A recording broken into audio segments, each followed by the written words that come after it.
So it turns out I don't know if my interface wasn't working with StreamYard. I just unplugged my mic and plugged it back in, and then I turned the gain up more. And I don't know if that's what it was, but it seems like um, my um, my interface just wants like more power. Interesting. Yeah, Oh God, Chrome has just stopped working. At least the pairing of Chrome, StreamYard, and my Apollo have just quit working. that's weird. Yeah. Do you want to do a live reaction? Oh, we're gonna do a live react. Okay. I don't want to do a live react. I can't with this. Okay. I don't know Isn't what that this bad? is. This is hold on, I'm reading this. But that's all you did, you piece of shit. Okay. Okay, That so is a live react right there. We heard it. yeah, it's a good morning live. It's good because it's the morning, and that means I went to bed and I woke up again and I didn't die in my sleep, so it's good. Yeah, Steve. Well, no, we got to tell the whole thing. Like Steve texts me at 4 a.m. Yeah, let's go live. It was like 2 in the morning. I just finished watching Guardians of the Galaxy It was my 3. 4 a.m. Your 4 in the morning. Yeah. He's like, yeah, let's go live at 9. I was like, okay. Well, I figured you just see it when you wake up and I like did. everything would be cool. So, Yeah. no, there's what is this just is there actually anything to this video? Okay, so now I need to know. Like, I don't even know what it is. Oh, okay. KDH responded to Peavey, Oh gosh. and so now he's showing screenshots saying like, "Hey, here's the I sent it. Here's a screenshot of the email I sent to the marketing team," which I don't know if that's the right people, but Yeah, I don't know either. so basically, what Peavey said was, I didn't see it, but Copel says poop pieces. thanks, Copel. I get, I feel like I talked about this briefly somewhere. Maybe I've just talked about it to so many people Mm-hmm. that I feel like I've talked about it. This whole Peavey using prison labor thing, I've now heard from multiple people who are either from the South or have connections at Peavey who are like, yeah, this thing doesn't seem to have legs.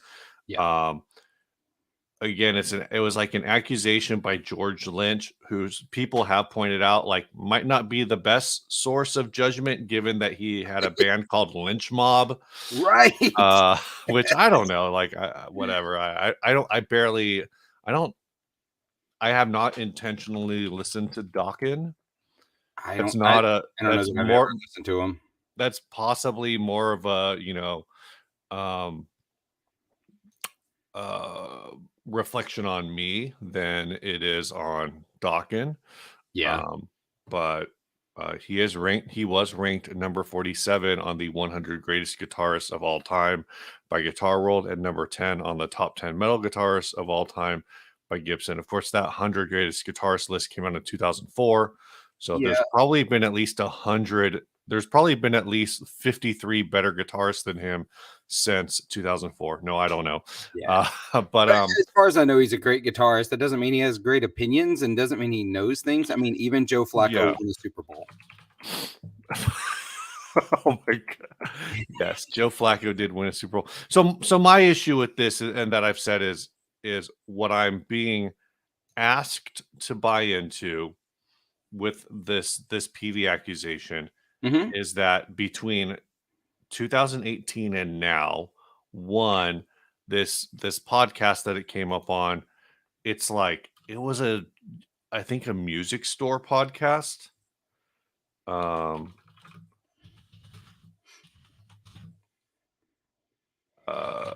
I cannot. It's like like a pretty. It's such a small. It was Island Music Company's Determination and Overdrive podcast. So here's the thing. This sounds like the kind of thing somebody says off the cuff and maybe inebriated, that they have no way to back up, or they know nobody else can prove it incorrectly, right? You know what I mean? So you can't prove a negative. We're not going to get into that. So this podcast started, actually the George Lynch episode looks like it was the first episode, and their last episode came out in January 2019. So they did 11 episodes. They do have some like pretty good, Mark Lettieri is in that 11 episodes, Larry Mitchell, Greg Koch, Greg Koch. I always say I think it's Koch, actually. Is it? It's like Koch with way more like it's like yeah, I can't do it. So Spriggans the Delingity. Hey Papa, hey Sassy, Hobo. What's up? There's a bunch of other people, Ryan Quest, Todd. So anyway, the thing is this came out when you find this, there's a video of it on Facebook. It has like, I don't know, like 100 views or something. It's on it's actually on YouTube.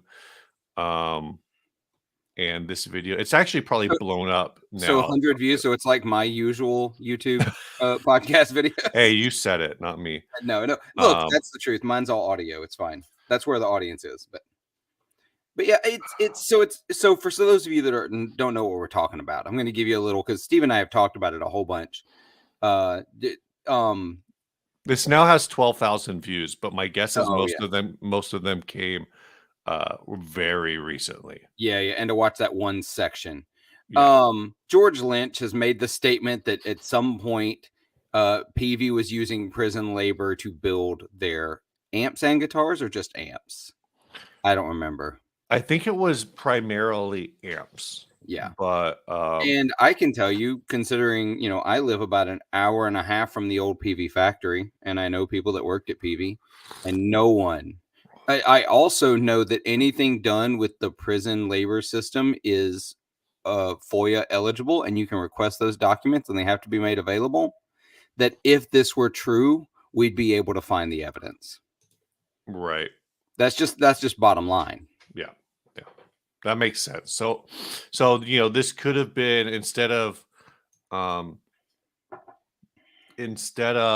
the video, this video that's supposed to be exposing Peavey, where I'll just say it's KDH. He sent a email again in his React, and he basically just posted a reaction to like, oh, this is what Peavey said about me. They said they never got a request, but here it is in my outbox or in my sent email, which again, like, given the state of Peavey, I would not be surprised if when you send an email to their marketing@peavey.com or whatever, if nobody checks it.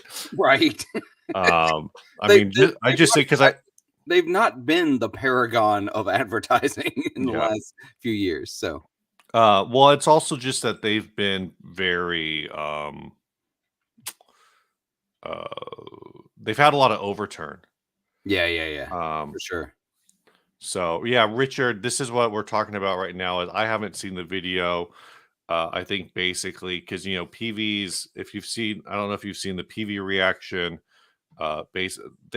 Guitar.com, I think it was, or either Guitar.com or Music Radar was able to get a response from Peavey, probably because they have a direct connection there and aren't just like going to the website and because I'm pretty sure in the video that's what like KDH he went to Peavey.com or whatever, and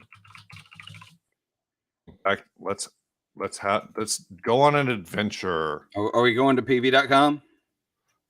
If I can get it to load. I feel like I've been to it recently. It's probably in my history. Here is my new tab. Trying to go. Let's.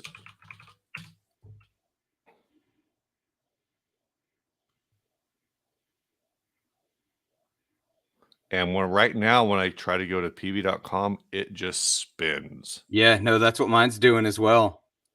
Oh, here's a redirect. Click here. Don't do it. It's not even sharing the right screen, actually.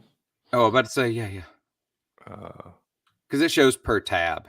It won't, if you start a new tab, it won't. Yeah, it's like automatically opening in a new tab for Oh, reasons. How about if I try to you're opening in a mhm. new tab for Oh, reasons. sorry. Open a tab with sounds. It happens. Share this tab. Yeah, so this is what I get when I try to share this, and then it gives me a redirect, which I click, And it goes nowhere. and it's just spinning. So it's also possible that because this video just went up like in the last 45 minutes, it's already got 4,000 views. Um, Siggy.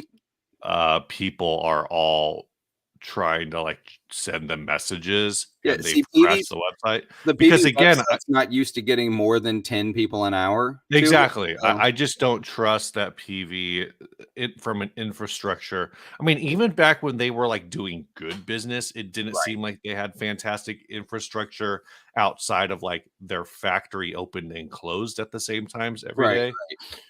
day. So I don't know what this means. Yeah, Um, I'm not up on the reference either. I Uh, thought Mike Patton cared a lot about things like prison labor, but then maybe that's only a joke that I am getting. I don't well, know. so I do know, for example, I'll speak on this just a little bit. I do know that the state prison here in Mississippi, they do have a production facility where that you can buy things they build. But as far as I understand, there's actual compensation for doing the work. It's not like something they're Right. forced into. It's not like forced prison labor. It's something you can opt into to learn a skill and to do some things like that. Right. And you're saying PV does use that? No, I'm saying the state offers The a state uses manufacturing that. facility. Yeah. Yeah, but they Well, don't do it for a private business. They right. do it actually through the state. Like, for example, I'm a librarian. There's these thing called story walks. You can look them up. I'm not going to explain them, but essentially, I am going to give the overview. You take a kid's Right. story and you put these pedestals up in a path, and you go from station to station reading the story. So as you get people moving and kids doing little activities at each one, and those are becoming popular. Well, the prison system here in Mississippi, in that manufacturing arm, they build those, and so you can Yeah. buy them from the state. Richard does bring up, and I think this is the biggest part of it. Like PV has a vibe. Yeah. PV, they went on Undercover Boss and looked awful. Oh, yeah. Most companies don't. Like usually Undercover Boss is like a company that everyone has a bad opinion about, goes on there and they use the show to kind of rehab their image. Somehow PV went onto that show with a neutral to good opinion and came out of it like everybody was like, I'm done. Right. But again, a couple things here. One for me, one is the George Lynch accusation was 5 years ago. So you're telling me that in the 5 years since then, not a single, particularly a PV employee who would have been like mad because of the undercover boss thing where they got laid off or whatever. Not a single one of them has gone to the gear page or some other, you know, internet rumor mill and been like, hey, I worked at PV, and all I know is once this correctional facility was built, I had a lot less work to do. Like, Exactly. Somebody, this would have been out 5 years ago. This would have been ripe if it was actually more than a nothing burger, right? yeah, yeah, If this smoke had fire, it would have blown up in 2018. yeah. So, it's a weird. Well, again, I feel like only yeah, not a lot of people probably saw this thing. Yeah. I think there was a gear page thread on this from like 2018, and it just basically went nowhere. Um Oh, Copel it's coming in with the it's link. just Yeah, this is Copel just posted the link. This is the one I was talking about, and I think, like I said, I think Guitar World is actually quoting Guitar.com. Okay. Um,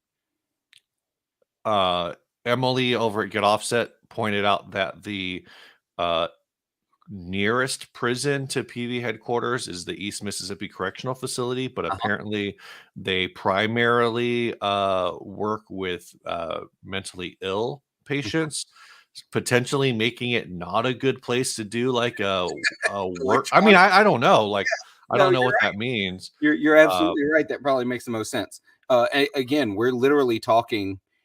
All of this is within a 2-hour drive of where I'm sitting right now. Yeah, that's not happening. It's not a thing. I mean, And to be, Steve, to be honest, one of my ends and how I sort of know that it wasn't happening. I mean, I'm gonna give y'all a little glimpse into my life. My dad was in the state penitentiary in Mississippi, and he mentioned none of that. Like, that did not happen. That did not exist. yeah. So again, like, of course, you're gonna make reactor.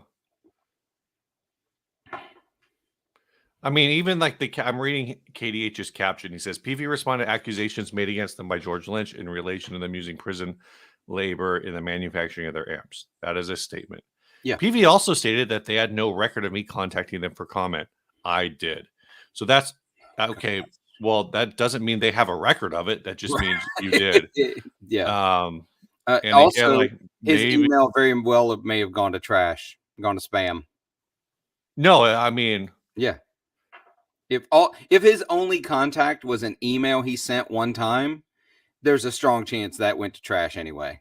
Like, it yeah. didn't even get to somebody's inbox. Or, I like I said, like, I know a lot of these companies. So Ryan's working with a company right now, and we're getting generic emails from that company to get their Your product. the thing. It's just like their marketing, whatever. Okay. The outgoing email for this company still has their old marketing person's name attached to it. Oh my The gosh. person who was let go from this company like I think a year ago. Oh man. So it's just a thing that, like, it wouldn't surprise me if in the last 2 or 3 years they got a new marketing person and the marketing person said, you know what, I don't want to use the marketing at peavey.com or whatever email again. We can't check it because Peavey's website is I just tried it again. down. Going up. Well, that's why it's staying down, is because you and I keep refreshing every 30 seconds. But no, like, someone says, like, you got to Peavey if they responded. And it's like, no, that I can't respond to it because I'm logged in on 60 Cycle Hum, and we don't publicly, or we don't directly interact with KDH. Right. I don't follow his channel. Yeah. Yeah, so someone says that maybe, like, it's someone's accusation is, yeah, Peavey never directly employed prison labor. They like subcontracted it. So technically they could say, like, we never used prison labor, right, because we used an electronics manufacturer that did PCB board population that uses prison labor, but we didn't. But, like, this is, again, like, a lot of people here. Oh, don't try. Okay, I'm done. I can't do this anymore.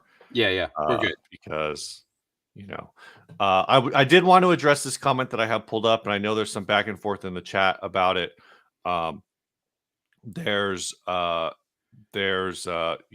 is Hobo Roadie, real quick before I go back to that. They lost the password and they fired the guy who knew it. Email is not working out. That's it. Again, if they don't, maybe they don't have an IT guy. I don't know. The last time I looked at Peavey's website, it definitely looked like 2009. So dude, I don't even know what's still based in the US anymore. I know that the general the I don't know what his actual title is, but the guy, like, runs the day-to-day of the company. Like, he is a ghost. Like, getting a hold of him is almost nothing, but I don't know who else works there. Yeah. So I wanted to go back to this. This is kind of a lot of the debate around it, is there are a lot of, this is a sentiment I've seen. I don't really know what I think about it.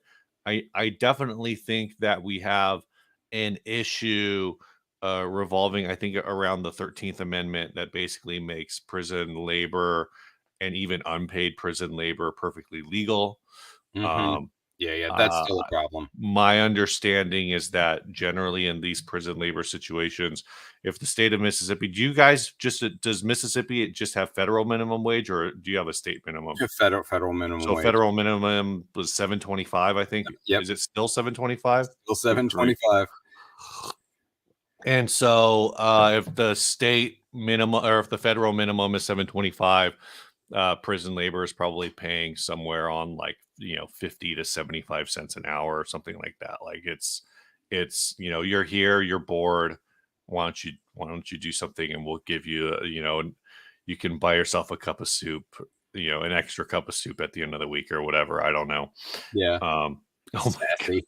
So, uh, this is horrific. I'm here for it. Let's go. But I mean, this is a whole thing where, and Teal Statics, there's a lot of discussion back and forth. Basically, like Teal Statics says, jobs should be geared for self-improvement, not manufacturing. You could argue that learning how to solder and build amps and stuff like Oh yeah, no, it I is a definitely think self-improvement skill. I think it's a skill there Um, that has some value to it.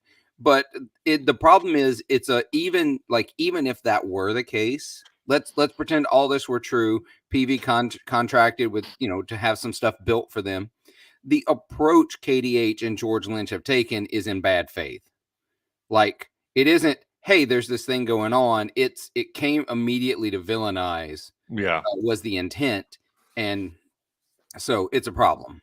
Excuse me. And yeah, I agree. There's definitely abuse in this. I just again I know that there's been a lot of back and forth in the conversation, and um I don't necessarily want to get into that side of it. I think that there's definitely some abuse. There's definitely, I want to say some abuse. It's definitely heavily abused. Yeah. The classic thing in my mind, so I don't really have like a huge take on it, is that thought that they only manufactured like uh um uh like license plates. Like in Oh my yeah. head, like that was always the classic, like, oh, where do your license, who makes license plates? It's like, Oh oh, yeah. they're Yeah. just So like they're just that's the printed in trope. prisons. Yeah, that's the So trope. I really don't have any thoughts. I'm going to add this, but I'm not gonna say anything. I'm gonna start a timer. Okay. I'm gonna leave this comment up for 30 seconds, Okay. and I'm gonna talk about other things. So anyway, man, how's your week been? Man, it's been a week. Work's been super stressful this week. Summer is always rough for us because we have like all the kids that aren't in school come to the library. Mm-hmm. Just been some extra stresses with some staff leaving and some turnover. Because we can pay them peanuts, so they end up finding better paying jobs. Which I completely understand. So yeah, I've been doing all that. That's why there was no podcast episode this week. I just hadn't had time. Nope, that's fair. What about you? Same old, same in and out. Yeah. Recorded. So right now I'm learning how to edit. Oh, nice. Not like good editing. I've kind of talked about this on the last video, or on the last podcast, which I think last week's. But basically I have a bunch of vlogs from Gearfest. Oh, nice. And in watching them, I'm like, I don't know why I took half of these. They're like not good.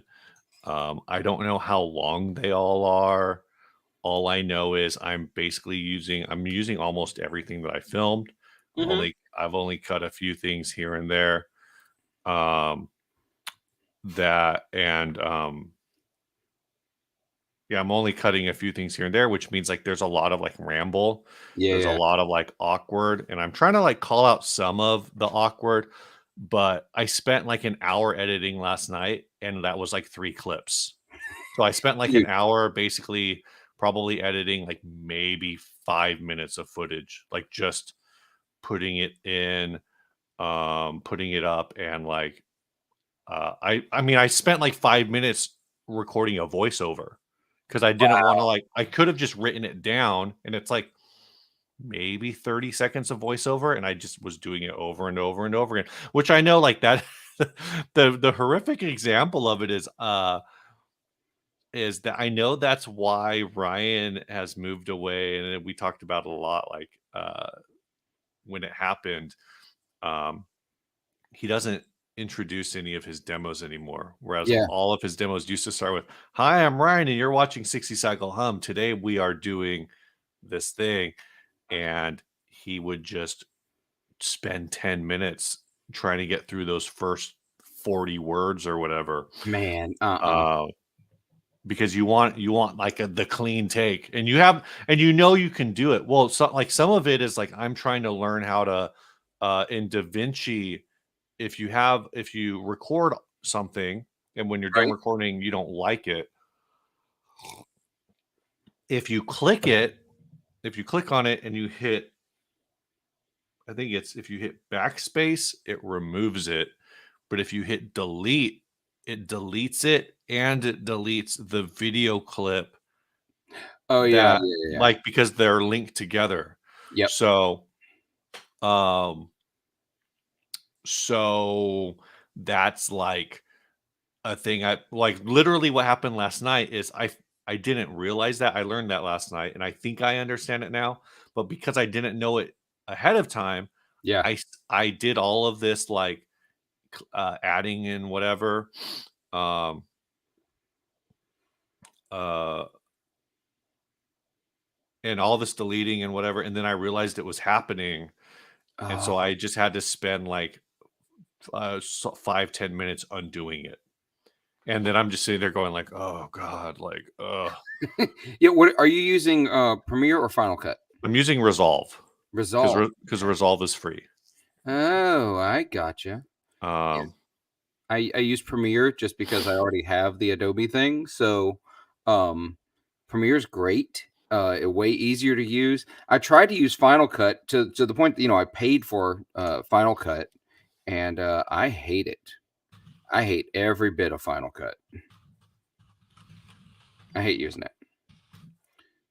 Hey, you know David. what? Okay, I am gonna, yeah. There's some back and forth with Richard and Teal in the chat, and I'm just gonna grab. Uh, I think Teal kind of comes to the same conclusions that I do. Richard said, I'm just gonna put this one. Actually, I'll do them both. I really don't want to talk about this, but here I am. Yeah, yeah. He says KDH does very good research. Like anything, you may agree or disagree. He gives you honest facts that can help you make up your mind on an issue. I would agree with this most of the time. The Peavey thing, I think he did no research. I think it's as much as I have disliked other videos he's made, I think the Peavey thing is completely unhinged. He Yep. has one source from 5 years ago. He reached out to Peavey apparently one time. I haven't watched the reaction yet. I don't. And the more I'm getting worked up about it, so I probably will watch it. See, I'm not gonna. I won't do it. And I'll watch it, so I'll get more worked up about it, and it's just not great. So I think the Peavey video in particular is zero research. It's just a reaction, Mhm. but people are treating it like research because he has a history of usually doing a decent deep dive into things. But my thing is kind of what Teal's saying is, and I'm not sure who Todd said earlier, percent truth is low. I feel like my opinion, and this is not like quantitative by any means, I would say that the majority of his videos are fact-based. The issue, I think, is that he probably, if I'm saying the majority, I would guess somewhere like greater than 75% of what he says that is factual Right. is also true. He's not stating things as facts that aren't true. But the problem is, and Instant Charlie says this as well, 9 times out of 10, it kind of seems like they're that remaining 20-25% that's like maybe less of a fact and more an unsubstantiated possible fact. In this case, I would say the George Lynch accusation is an unsubstantiated possible fact. Right. So George Lynch says it. KDH is coming out and saying, like, I think this is real. And then I think he makes his conclusion. And a lot of times he makes his conclusion based on actually the speculative part rather than the factual part. But I think this is also an issue with building a channel model off of exposing people, off of doing exposures and basically trying to get them to apologize to you. You know, he's done it the most for the circle that kind of that I'm kind of adjacent to, or I'm outside the bubble. This is Ryan's bubble. Right.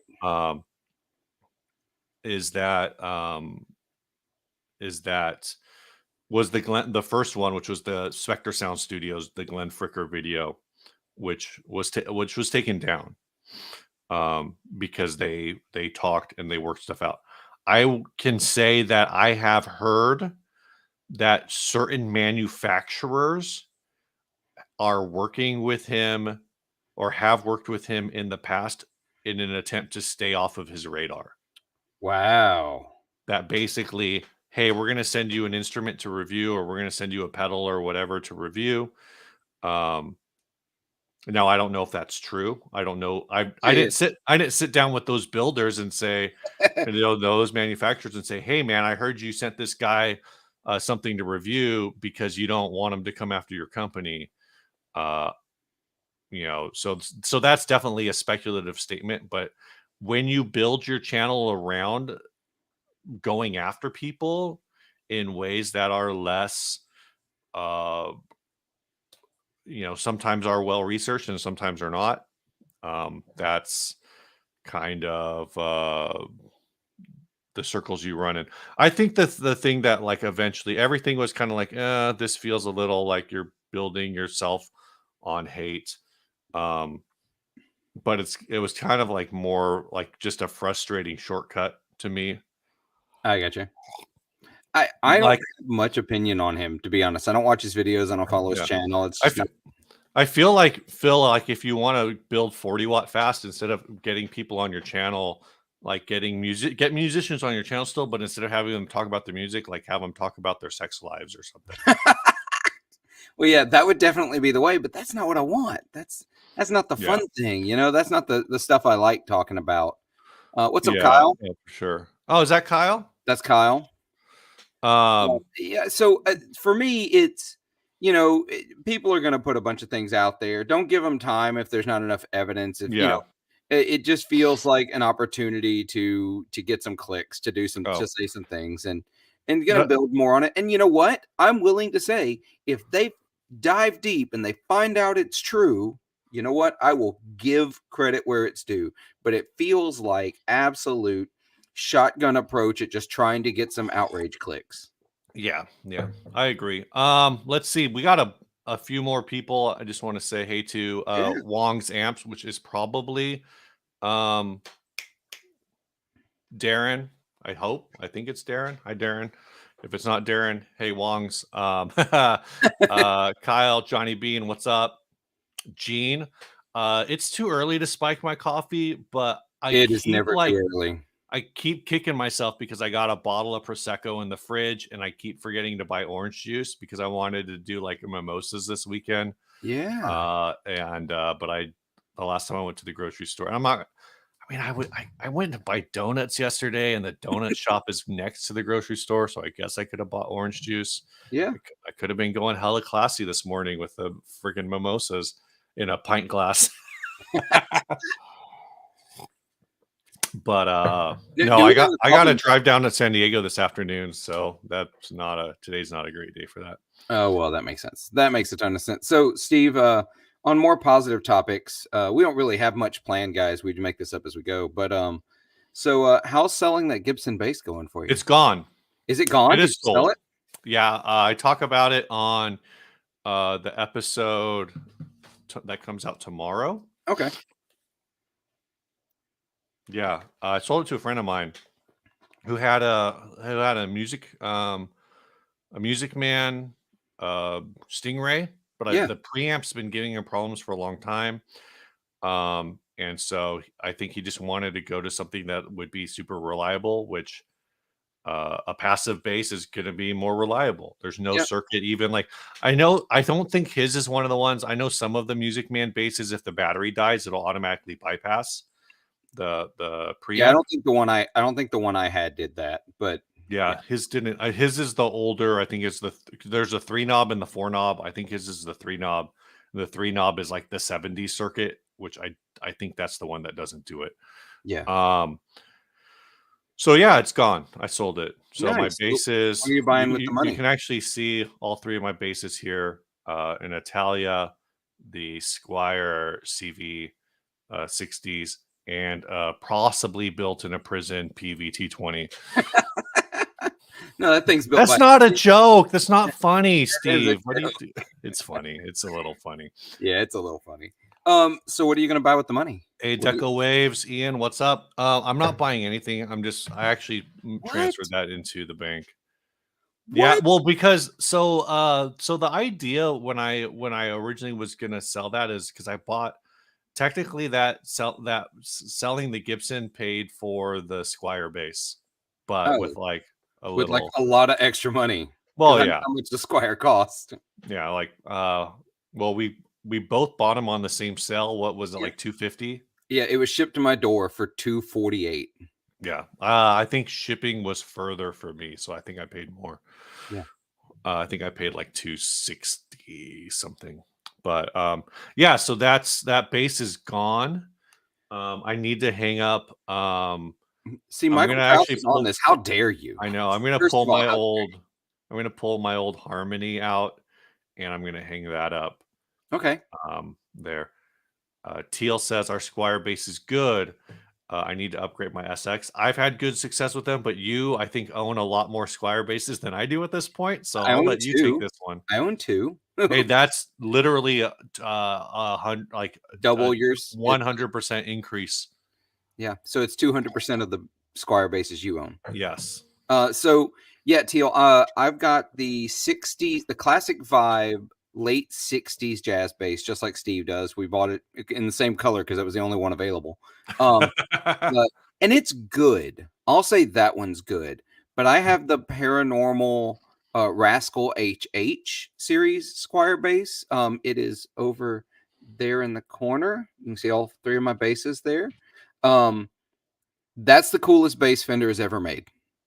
Period. Mm-hmm. End story. Full stop. It's a full-size length bass, but short scale because they moved the bridge up, so it's a 30-inch scale. Dual wide-range humbuckers. I do not think they're Kunafe because that would have made it way more expensive. Yeah. And it's Aren't those pickups like $300? Yeah, I think so. So it's in Sherwood Green Sparkle, which is gorgeous. Matching headstock, Coronado headstock instead of the regular, and it's $450. Get the Rascal. Yeah, that one seems really cool. Michael Krause says it seems like Sire bases are nicer than the Squires for not much more money. I've heard really good things about Sire. Yeah, me too. I've only played like one, so I can't say whether or not how they compare. It's probably, my guess is it's probably a scenario where the best Squire is better than the worst Sire. There's probably a lot of overlap in between. Yeah. Morning, Patrick. Teal, not, just because I'm shilling a little bit. If you go over to my channel, 40 Watt Podcast, I have a demo. It's not a long demo, but a little short demo overview of the Squier Rascal HH. Bought with my own money. Fender didn't send me nothing. Oh, that's the low end lobster one.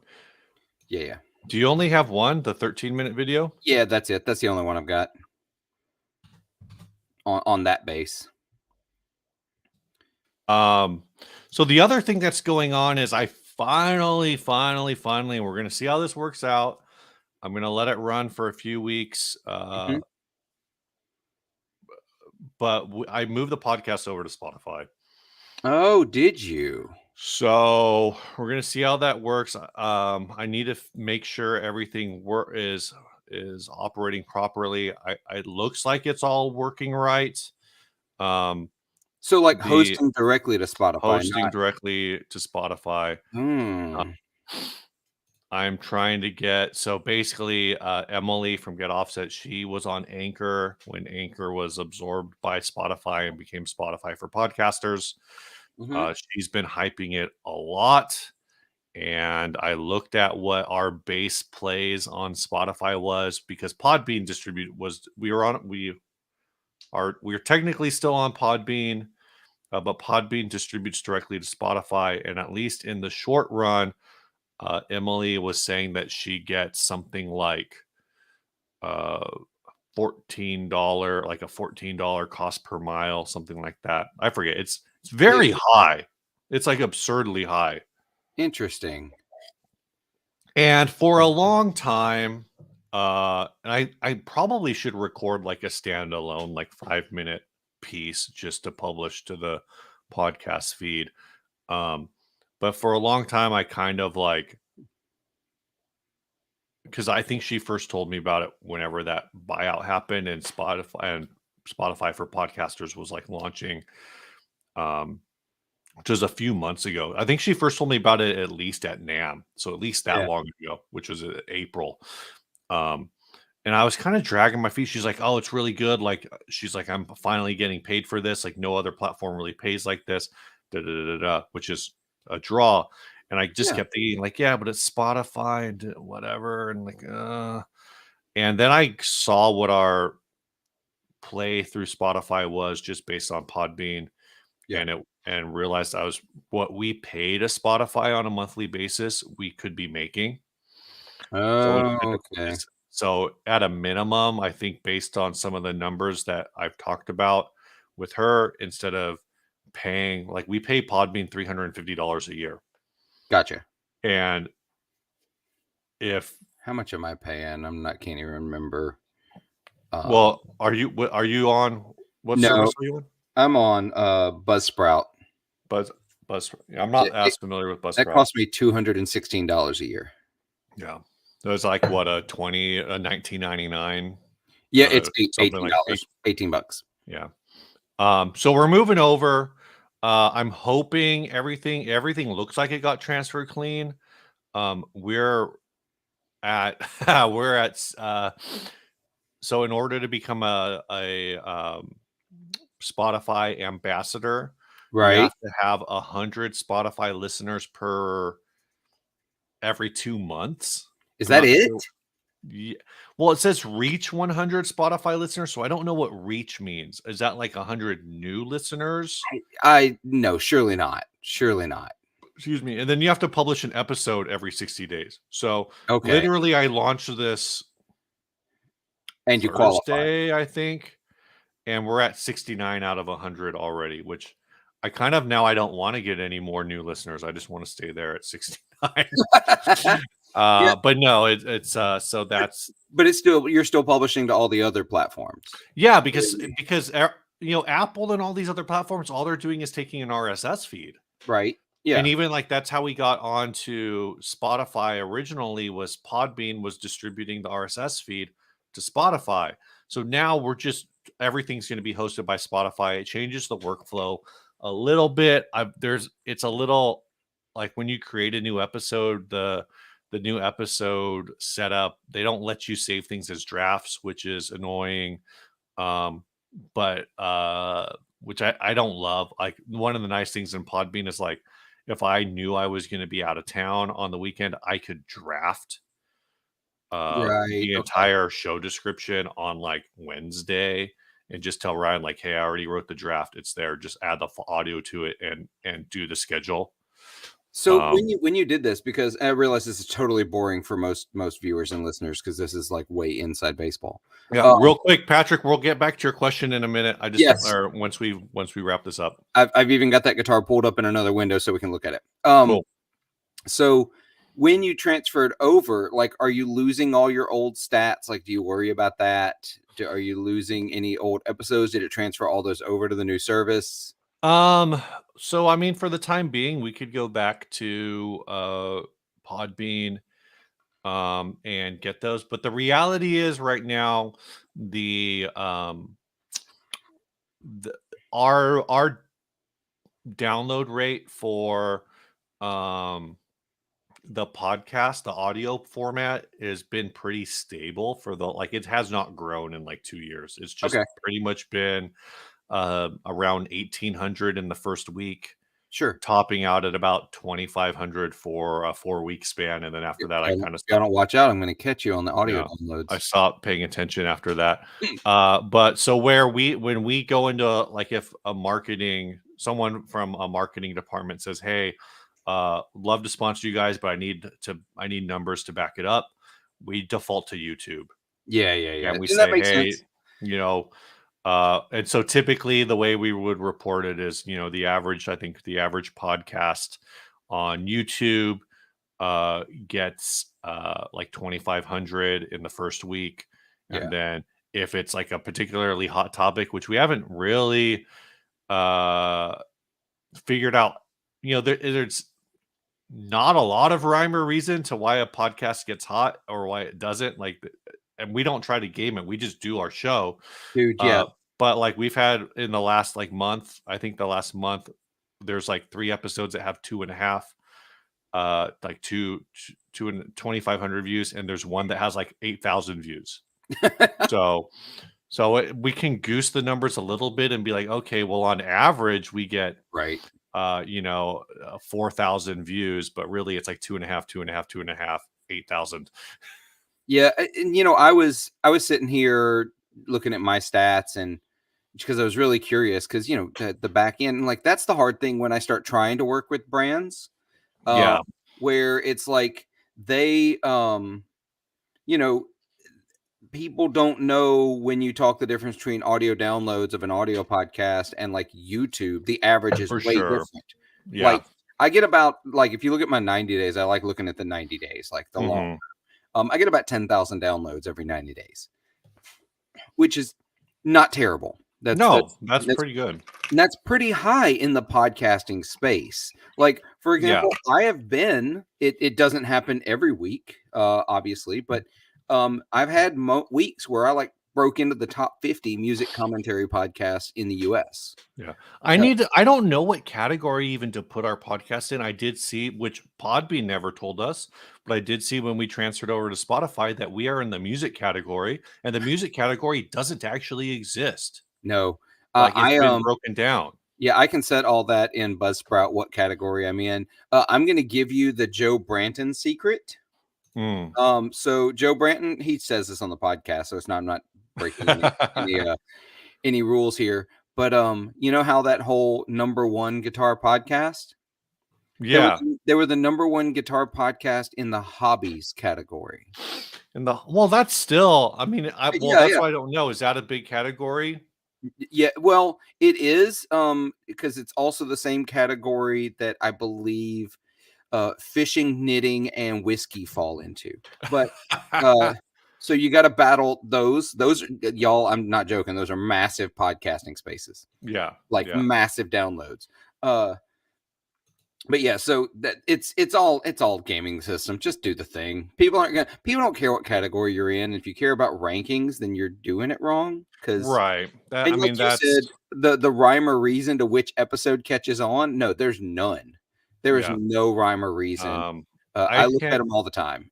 I can't even find where to change the um category now. So, excuse me. I just know that apparently we're in the thing that I saw was that we are in a category that like doesn't exist.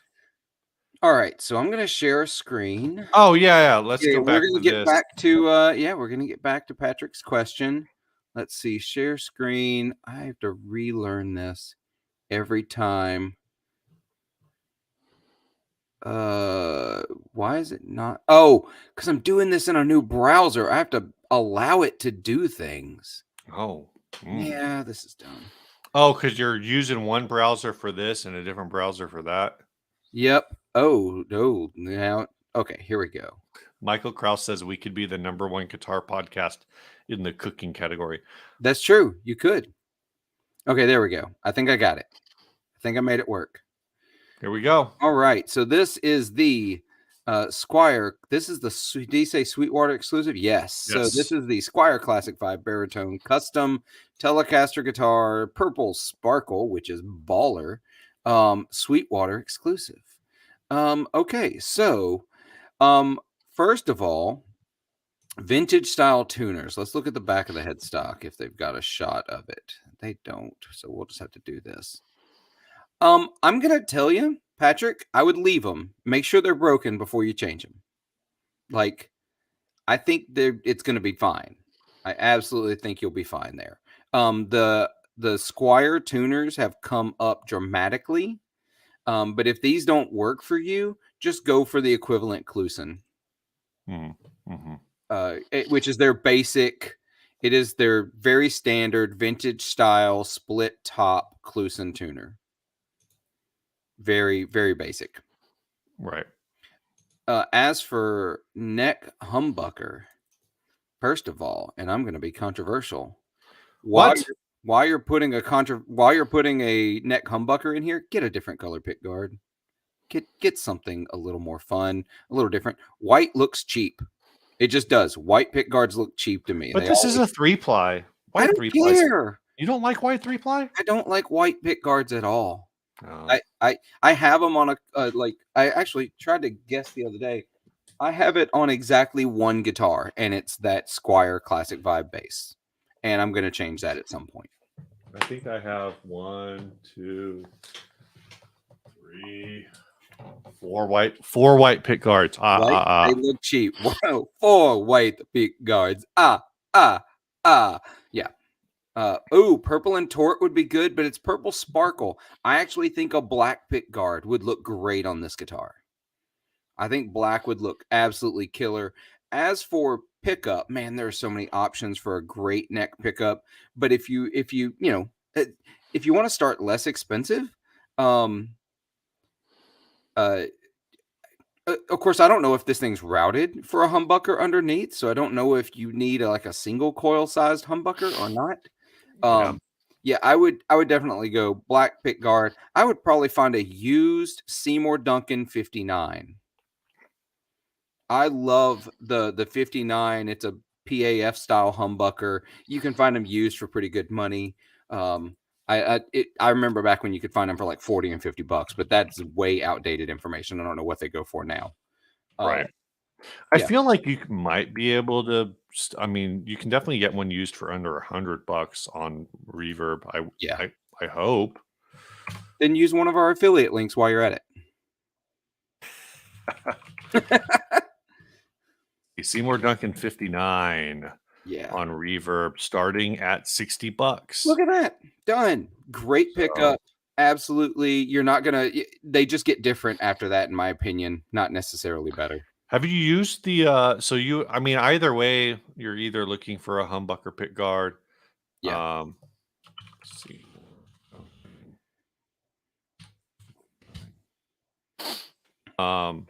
There's also the Lil 59, which is a Strat pickup size. So either way, if you're not getting, probably getting a humbucker routed Telecaster pick guard is easier than getting a Strat routed Telecaster pick guard.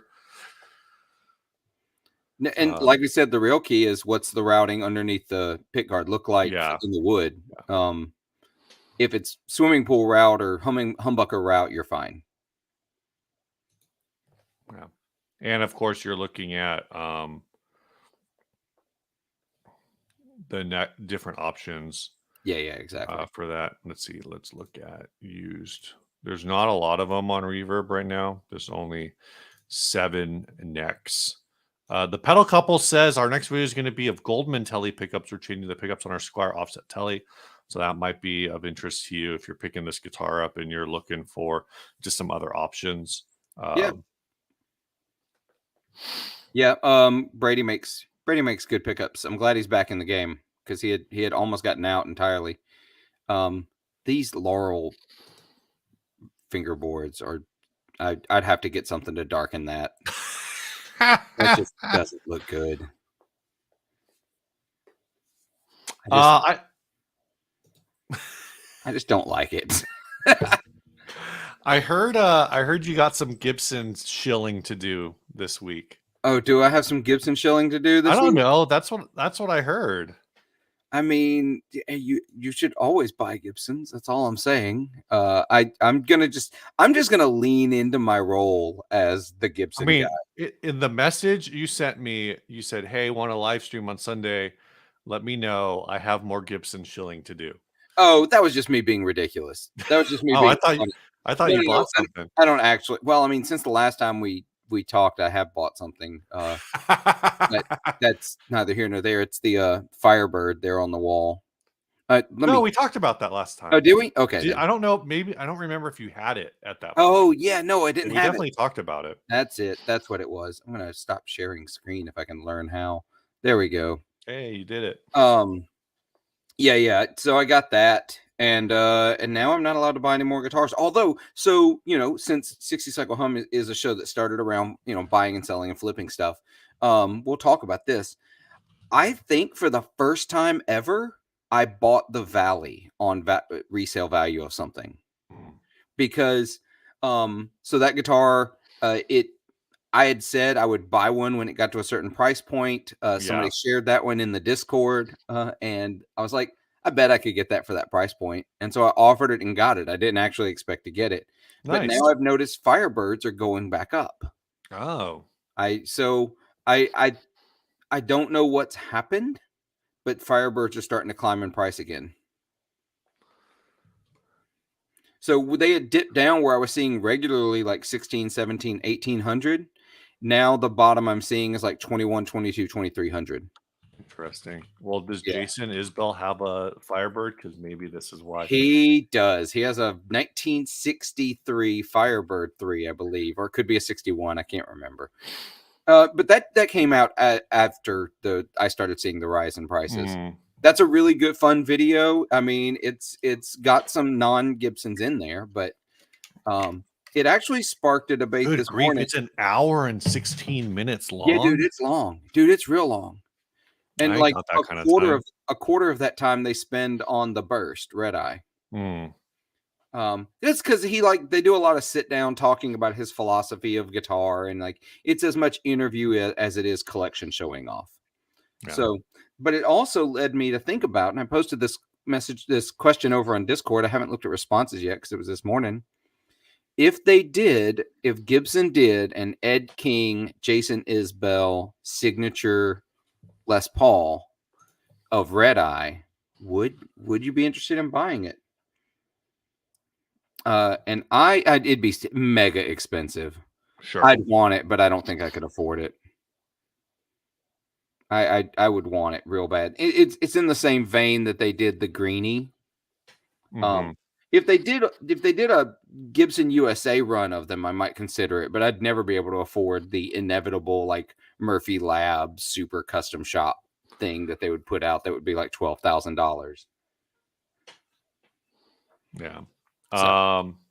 Gonna say hey to Eric and Snarky, and Greg said, and I do agree with this. He says, do you think he should get the guitar and play it in a minute? I think if you're already thinking humbucker, then you're already kind of thinking outside of what the guitar comes with stock, and I'm okay with that. For the tuners, I think you said that. Play them first. They're fine. And then from general philosophy, I agree with that 100%. I mean, one of the things that absolutely drives me up the wall is on forums, Facebook groups, whatever, is when someone comes in and says, hey, I just ordered my Squier Classic Vibe, whatever. What pickups would you recommend to upgrade? It's a Telecaster. What Telecaster pickups do you recommend for upgrade? It's like, you haven't even played the damn thing. Right. Why do you think it sucks? Like, why did you I guess you think the build is good, but the electronics are bad. But in my opinion, again, like maybe it's different right now, but when the Classic Vibe series came out 10-ish years ago, Right. or whatever, the Fender Standard Telecaster, the Fender Standard Stratocaster, the made in Mexico's were still using ceramic pickups. The Classic Vibes were using Alnico Vs. Mm-hmm. So for me, I used to be able to hear that. I think some of the ceramic pickups, like again, it depends on the voicing of the ceramic pickup. But I always felt like especially like the 90s, early 2000s Strats, I always think those ceramic pickups sound bad. Maybe I just was bad at EQing them. It's Right. definitely possible. But I always just like they're hot. They're built for high output because it was a philosophy that like on a budget-minded guitar, which the Fender Standard Stratocaster, $350 in 2001. It was kind of considered a budget, but not Squier budget. It was entry-level Yeah. Fender. And so they put a hot pickup in it. So you'd plug it in and you'd be like, wow, that's a hot pickup in it, whatever, right? But I Because we always, perceive things that are louder is better. yeah, but I always thought they sounded bad. Yeah, And I don't like them. they were too shrill. I mean, I still can barely tolerate the bridge position on most guitars. But I never like I played some old like some again I say now they weren't old at the time, but like 90s, early 2000s strats, and the bridge position to me is just unusable. It's so off balance with the neck and middle position. This is what 90s made in Mexico Yep. ceramic pickups look like in a Strat. Yep. That's what this set is. This came out of my 90s standard Strat. These are Yeah. terrible. Eric says shrill. Shrill is definitely how I would describe Yeah. it. So to me, when the Classic Vibe came out with, I think it was Alnico V's, I was like, this is, do we call it Alnico V? I get Alnico 5s. Yeah, Alnico 5, yeah. I was like, this is a better pickup than what is in the Fender Standard Stratocaster, Fender Standard Telecaster right now. Yeah, and for what it's worth, both our Classic Vibe bases, Alnico pickups. Yeah. That's why the same thing. And now they were like a higher quality build by design. But when the Fender did the Light Ash series around 2005, they did a Light Ash Stratocaster and a Light Ash Telecaster. If I ever find one of those, I mean, I'm not actively ever looking for them, but if I ever see one come up like cheap, then I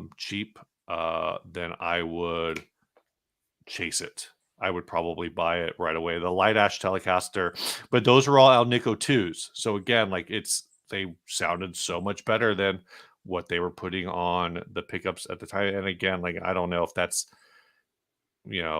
how much of the Alnico versus ceramic is in my head, but I think it's real. And again, like no, it's 100% real. They do not sound the same. They absolutely do not sound the same. And I prefer the sound of Alnico pickups. I just do. If I get a guitar with, I understand that if I get a guitar with ceramic pickups, I'm immediately thinking about changing them because that's just who I am. I think this is in response to me. When I say I can't hear it anymore, it's probably because like I haven't owned one. So if you handed me one, I don't know if at this point I'm experienced enough to just adjust the EQ to make it better. But definitely in my head, like if somebody said like, hey, I got a 2003 Stratocaster, one of the first questions I would ask is, well, did you replace the pickups? Right.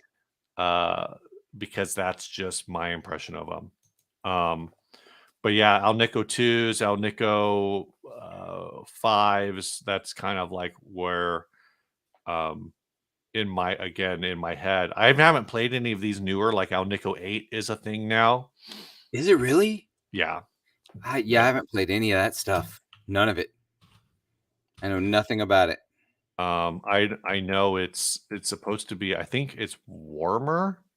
I think Phil, you know what, Phil McKnight, I'm not even going to try to explain it. Phil McKnight did a thing on, God, I wish I knew which episode it was, but it's in the last like 2-3 weeks where he talks about the different Alnico and what it means. I think the higher the Alnico number is, the less high it is. Yeah, I have no idea. I used to know this kind of stuff. I used to care a lot more about that, but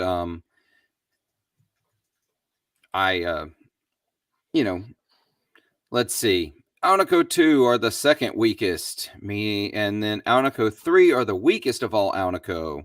Oh, so maybe there's not a direct. Yeah. So Alnico 4 is stronger than 2 and 3, but weaker than 5 and 8. They are the most flat. This is all from stringjoy.com. Oh, okay. You click one of our affiliate links for Stringjoy as well. Alnico 5 pickups are the strongest of the bunch besides Alnico 8. Yeah. So I'm looking at a site called Pro Sound HQ. Okay. And they describe Alnico 5s as moderate output and the tone as punchy and bright. So punchy and bright, like that makes sense to why I would want that on a Strat, because punchy and bright sounds like that classic Stratocaster bell tone. Yeah. That tone that I have to work really hard to like. And probably Kyle says Alnico 69, which, yes, that is the best Alnico for sure. Yeah, so it's all just magnet types. And so I know that I like 2s and 3s typically. I have 5s in some pickups, but it's fine. And Hugh brings this up too. Ceramic magnets aren't all the same. There's definitely different qualities. Yep. And they have kind of I don't know the details of them as well because it's not really advertised as much, but they kind of have that same ordering as the Alnico pickups, where there's like, you can get them voiced differently. And so I'm sure that classic shrill, at least some of that like classic shrill ceramic, like, oh, ceramic pickups sound brittle, like brittle ass, is because those brands are using the cheapest ceramic pickups that they can get their hands on. Yep. What I was gonna throw back to, where is it? Snarky wants to know, this is not the same paint. It's not even the same color. It's all lighting. So if Ryan was to use like a bright white light in the garage, or it would look way lighter than when I use a bright white in here. But they're close enough that you can manipulate the lights to make them look pretty much the same. Yeah, no, it's definitely got a similar vibe to it. It's got a whole thing. Yeah. Which it's actually funny because is your back wall gray? Yeah, my back wall is gray. That's what the garage used to be, was some shade of gray. So it's like, I believe it's called Thunder Gray. It's a Sherwin-Williams shade.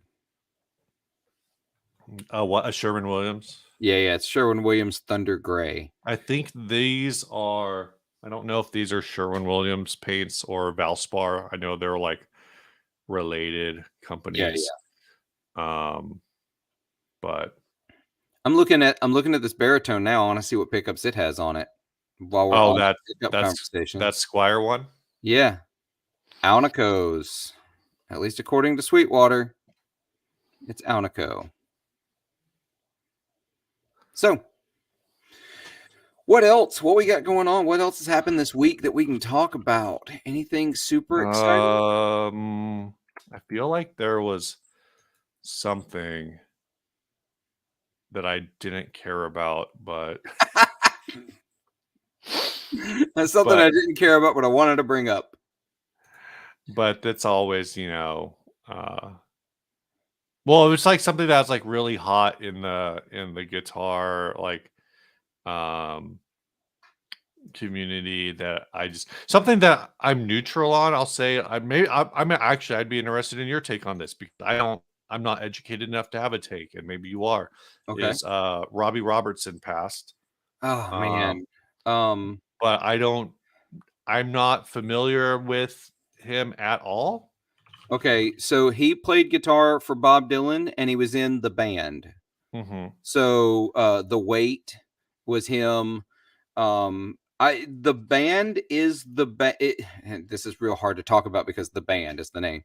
I talked about them on another podcast that isn't out yet about that passing, but him passing, and I don't get like bent out of shape when heroes die. Like I need to say that Yeah. first. Like he, long life. He was 80 in his 80s, something like that. But they are the band that created to me the Americana roots rock genre. I know everybody's good, like, Creedence Clearwater. No. Like, Right.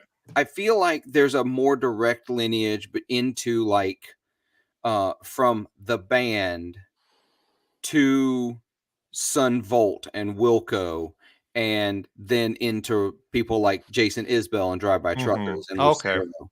I think that's where the lineage is closer to than Creedence. Like Creedence still was like way rock and roll, like real, like hardcore, where I feel like the band was like that evolution of folk into Americana kind of rock. Yes, watch The Last Waltz. That's the big one. Watch Clapton and Robbie Robertson on stage at the same time, and you tell me who should have been the guitar hero. Yeah. I think Up on Cripple Creek I've heard, but I can't place it in my head.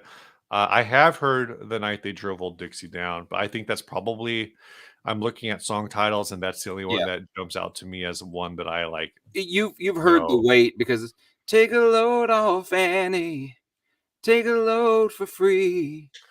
Anyway, again, it's I'm surprised. You see 1,000 movies, and that's well, it's like we talked about. I think the last time we recorded, we were talking about the Zeppelin albums, and it's like I feel like if you're like me and you've stayed on top of the Marvel Cinematic Universe, you've heard every Led Zeppelin song that matters by this point.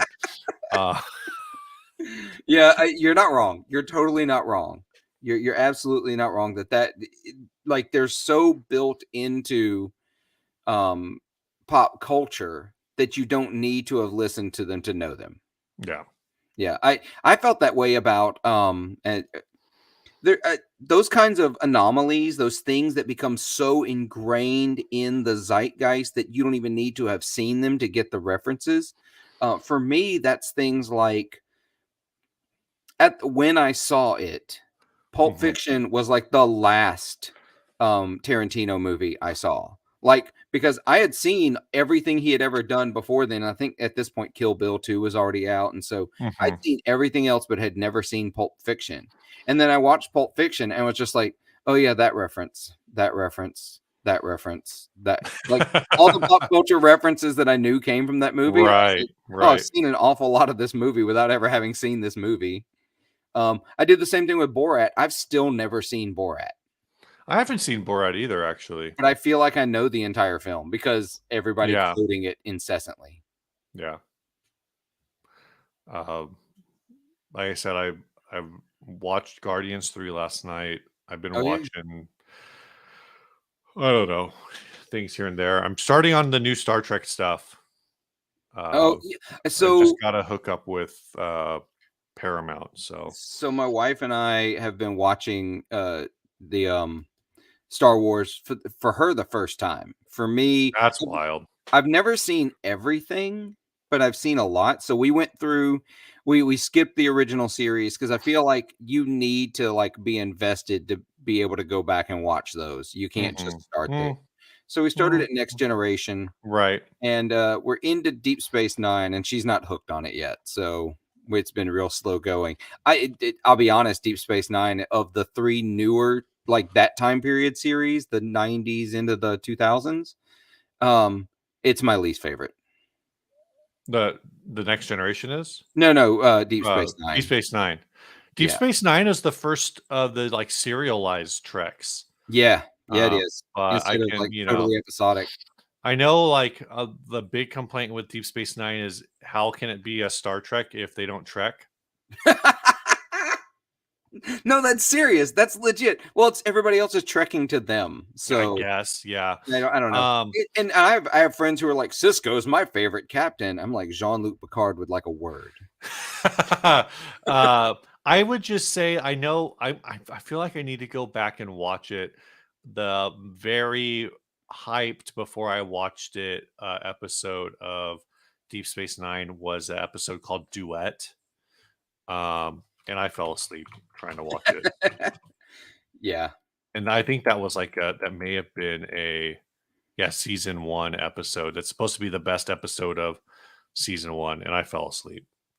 Yeah, I may have even we've gotten to that one yet, so I don't know. But Deep Space Nine. So have you watched all of Deep Space Nine? No, I've never watched all of them. There's some really, I think, really good episodes. It definitely Deep Space Nine follows the same pattern that that the Next Generation does, right? So if you think about the Next Generation, it just doesn't. The Next Generation doesn't like really hit its stride until Riker grows his beard. Yes, no, you're right. So there is a progression in Deep Space Nine where Sisko grows a beard. I think Sisko shaves his head, and then Sisko grows his beard, and that's like when it hits its stride. Is in that. So Hugh says all but the original Trek suck. Oh man, the show took itself seriously. It was over. So like, how many? I mean, can you even get through the first season of Star Trek before it starts taking itself seriously? I know, and it. I just I've tried so many times to go back and rewatch those. My mom was a huge Star Trek fan when I was growing up, and so also, yes, Todd Quark is absolutely the star of Deep Space. Oh my god, he's the best and worst. Yeah, well, it's like if you ever go watch the Star Wars cartoons, watch what's the Rebel one? Rebels. Is it just Rebels? Just called Rebels? There's one called Rebels. Yeah, that one. Chopper is the star of that. Oh, right. Yeah. Yeah, Chopper is the star of that entire series. I want nothing but his story. Their story. The robot story. Whatever. That's what I want. I want a show all around Chopper, and I want Chopper and R2-D2 to duke it out. Yeah, I'm not picking up a guitar and playing. We're not built for that today. Lennox keeps asking us to play guitar, and what I can say is, at least with 2 people on the stream, it just sounds weird. Yeah, it does a weird thing to the audio. Yeah. So, and none of it's. I don't have anything hooked up right now to actually play direct, so it would sound real weird coming through this microphone. And I'm just bad at guitar, so you don't want to hear that. Because I do have things on. I always keep things on anyway. Because I was playing earlier. I just got through rewiring I changed the wiring harness in the Isbell Telecaster so that I had a spare Emerson wiring harness laying around. So I will say season 1 of the original series has the Corbomite maneuver, which has 7-year-old Clint Howard, and it's remarkable that 7-year-old Clint Howard basically also looks like current Clint Howard. Like, he's just spent his entire life looking like a child. It's really bizarre. Like, it's just bizarre. Yeah. No, I get it. Some of this, it's like it's just those folks that never age. I get it. So, since we're doing everything but talking about guitar, I want to talk about so yesterday or day before yesterday, I decided. So, Steve, I know Ryan is. Are you a spicy food person? I enjoy spicy food, but like I don't necessarily my tolerance for spicy food does not equal my zeal of spicy food. I got you. Well, I have in the last few years been ramping up my spice intake and like really going at it, like really finding where my limits are.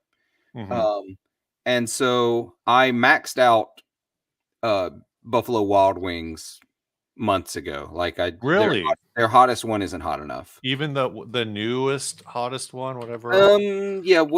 Whatever the newest one then was. Blazing something. Yeah, no. Interesting. Yeah, so I was like, well, let's find out if Wingstop is hotter. And so I got the hottest Wingstop wings. Blazing Knockout. That's the new. It's fine. They overshoot their Yeah. mark of how Okay. really is. So before you say what it is, Uh-huh. I would not expect Wingstop to be hotter than Buffalo Wild Wings. I don't know why. Really?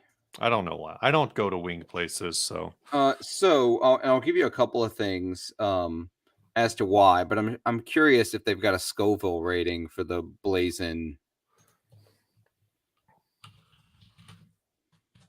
Maybe they didn't have that one when I did it. So according to deliciouscooks.info, which I don't know how they come up with this stuff, the I think they listed, is this the one? The hottest one. The problem is they have like massive ranges Yeah, on exactly. some of these. Uh-huh. I'm trying to find, they listed the Blazin as 350,000 plus. Oh, see that, yeah, no, because the God, this is so bad. This is such bad. But because I looked it up, and the atomic wings at Wingstop are rated at 200,000 to 350,000 Scoville as well. So they're hot. They were hot. Don't get me wrong, but man, it was good. It was real good, and so I'm real proud of myself going there. Yet I'm still looking at like the hot ones thing, and I'm like, no, I don't know that I don't want to mess with that. Well, the thing with hot ones is like, so when I did the Blazin' whatever from Buffalo Wild Wings, I did a couple things wrong. One is I think it was the first wing I had on like an empty stomach. Oh yeah, no man. I'd just been drinking a little, like I had maybe half a beer because you get your drinks before your food. Yeah. And so, and then I think I got I think I got a flat and I cleaned it. Like I just went full in and cleaned it. Yeah. And so I took the whole thing at once. That's what she said. Well, that's what I did with the last couple with those Wingstop ones, because I ordered 10 wings, right? And I need to go back to this, like Wingstop versus Buffalo Wild Wings.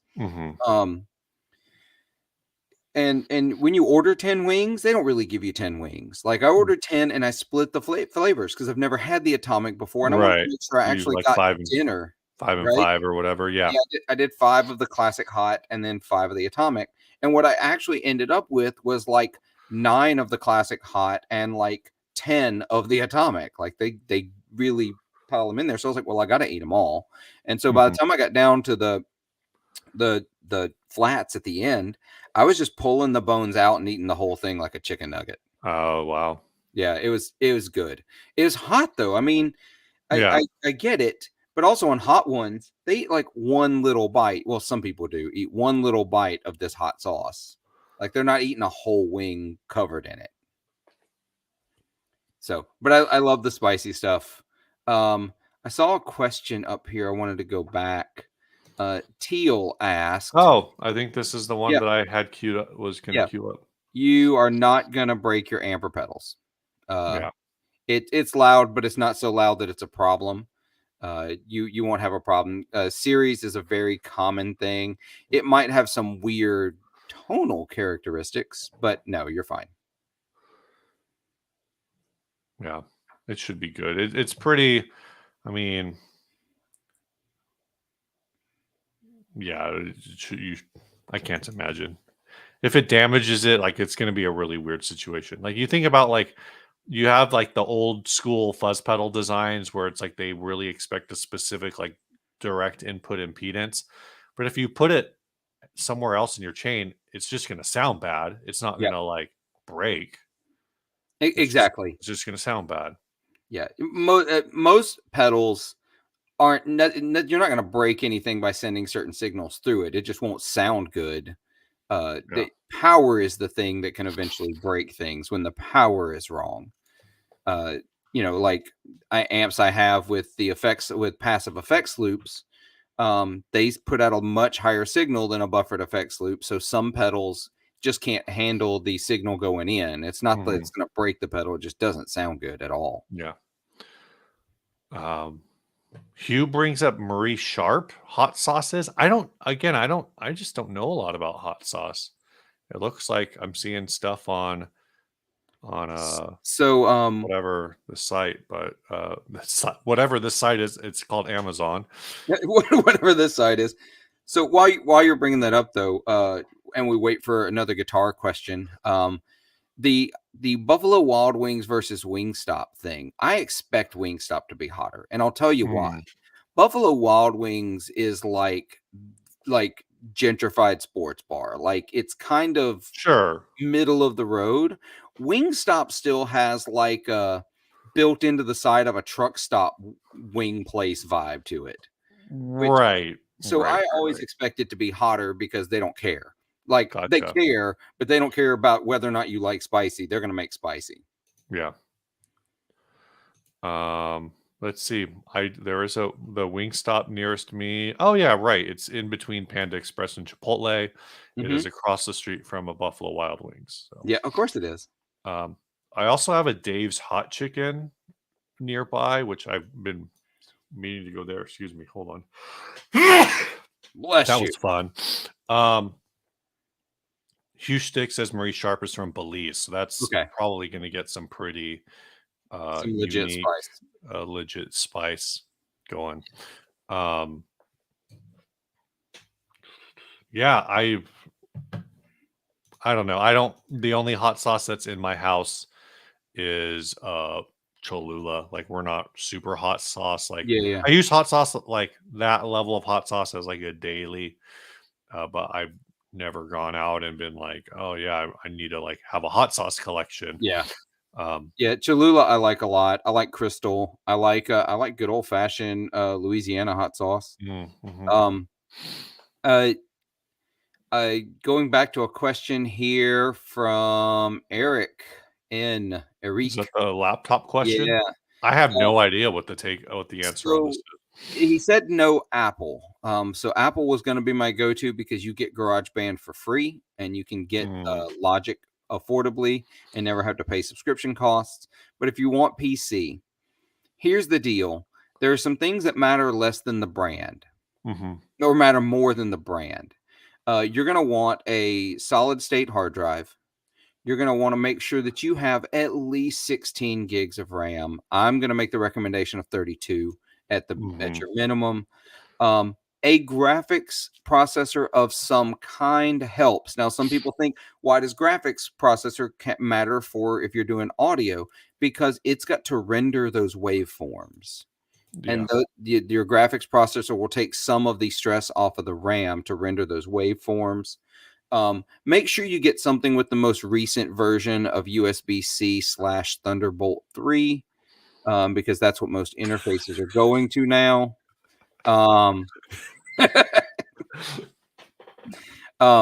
Yeah. So those matter more than brand. Yeah. As for brand, yeah, I get it. So don't look for those specs in your affordable range. That's what you want to look at. You don't want to wrap yourself too much up in brands. Just make sure it's got the features you need. Right. I can say now I'm doing video. I talked about a little bit earlier. I'm running 12 gigs with DaVinci at 12 gigs of RAM, solid state drive, but only 12 gigs of RAM. And it's definitely like probably so far my experience has been like 1 out of every 10 times I open it, I have to close it and reopen it because it doesn't like even boot up DaVinci properly. And I'm only through day 1 of the videos. Actually, I'm not sure if I'm all the way done with day 1 of like the clips. So I'm definitely worried that at some point the file that I'm going to be working on is going to be like very problematic for the amount of RAM on my computer, which is 12 gig. Again, it's 12 gigs. That's a very weird. I don't know why. No, I get it. I use Mac for everything. I've got a Mac Mini, solid state drive. I think I've got 32 gigs of RAM, Yeah. and Premiere Pro. When you're processing hour-long video, especially, it takes a while. Yeah. I think that this is going to probably end up easily in the. It's going to be the worst 60 cycle hum video ever. No, it'll be fine, dude. It's just going to be me talking and like me walking around and being like, "Oh, look, there's Ryan again. Oh, look, there's Ryan. Oh, look, there's Ryan again. Oh, hey, there's Ryan again." Well, it was like That's the whole video. I watched Ryan's Paranormal 12 string video, and it's like, oh, look, there's Steve in the background. Yeah. Someone made I think it was Snarky made the comment like, "Oh, there's a part where you come up and tell Ryan that like the tripods or that you're like hitting on with your tripod." I was like, I'm in that entire video. You just can't see me because Ryan's Right. standing directly in front of me. And actually, if you turn up the talking parts, I think you can hear me, but there's so much noise in that room that you can't hear it. You can't be like definitely pick it out. But yeah, I keep thinking about that Paranormal 12 string. I might wait to see if they start popping up used at a decent price. So I wouldn't. I mean, they're weird. Well, I want an electric 12 string. So that's the thing, is I know I want an electric 12 string, and I see a couple already up used on Reverb. Looks like there's one up for $3.99, free shipping. I don't know. We'll see. So, a couple things coming up. I'm about to head to Chicago for Fretboard Summit. I know Emily's gonna. Oh yeah. That's. I think a bunch of other people are going to be there. That's going to be a blast. That's it's 2 weeks. So it starts on Thursday, and it's going to be a week from this coming up Thursday. So like a week and a half, 10 days. It's going to be fun. I'm super excited about it. I'm trying to schedule some lunches and some dinners with some folks. Gonna see Josh Scott judge a fuzz building competition. Yeah, I've heard about that. What's the story there? So they did this thing last year where they did like this Iron Chef style parts builder competition. So they had two people building parts casters, and they had an hour, and they had like all these parts in front of them, necks and bodies and pickups and pick guards and wiring, and they had an hour to build something, and then they were judged on it. Well, this year, instead of a parts caster, they're building germanium fuzzes, and it's gonna be but like, where do they get the contestants from? Oh, so Fretboard Summit Fuzz Build Off. We're going to talk about it. So it's going to be Robert Keeley versus Heather Brown. That's interesting. Yeah. So Robert that's actually like compelling, because I'm pretty sure Heather Brown used to work for Robert Keeley. She did. She used to work for Robert Keeley. I'm like, that was a story I heard, but I've never met Heather Brown, so I could not confirm it. Yeah, so you've got Robert Keeley versus Heather Brown. They have an hour to build a fuzz pedal, and they're going to get judged by Josh Scott. That's great. It's going to be great. It's going to be the germanium chef. Yep. Instead of the Iron Chef. It's great. Come on. Who's not going to love that? Yeah, that's fantastic. The parts caster build is over on YouTube. It's here on YouTube if anybody wants to watch it. But yeah, there's some performances that are going to happen. They've got Tommy Emmanuel's going to perform on Saturday. Joey Landreth's going to do a thing on Thursday. It's going to be great. I'm super pumped about it. Oh, last year it was called the Nickel Wound Chef. Oh, there you go. And it was Creston, Lee, and Duncan Price. Yeah. I did not know who they were until I watched it. So Creston, I'm pretty sure that is, Creston Lee is Creston Guitars. Duncan Price, I'm not asked. I actually recognize his Instagram handle, Disco Baby, more than the name. But Creston Lee is like the premier. Gosh, I don't know how I would describe him. But I know that like Mike Adams is super into his stuff. Shermie from the Suffragettes is super into his stuff. Okay. He makes this, so her, like, I don't know if it's a signature model, but it feels like it is this little reverse offset deal in pink. Yeah, you know what? Share it. Why talk about it when you can share it? Oh, Mike Adams is also going to be there, so that's going to be fun to hang out with Mike. This little guy. But yeah, I don't know if this, like I said, I don't know if this is her own design or if it, I mean, if like, I don't know how this design was come up with. Like, I love a lot of the choices. I love the sparkle finish. I love the mastery. It looks like, I think that's a mastery. Yeah. I love the T Armin pickups. I love the, volume control and three-way switch. I'm really coming to love just a master volume, master tone on guitars. I'm really liking that lately. I like the color. I tell you what, the shape is a little awkward for me. Yeah, it's like I said, it's kind of this reverse offset, and I'm not even seeing. Oh, there it is. There it is.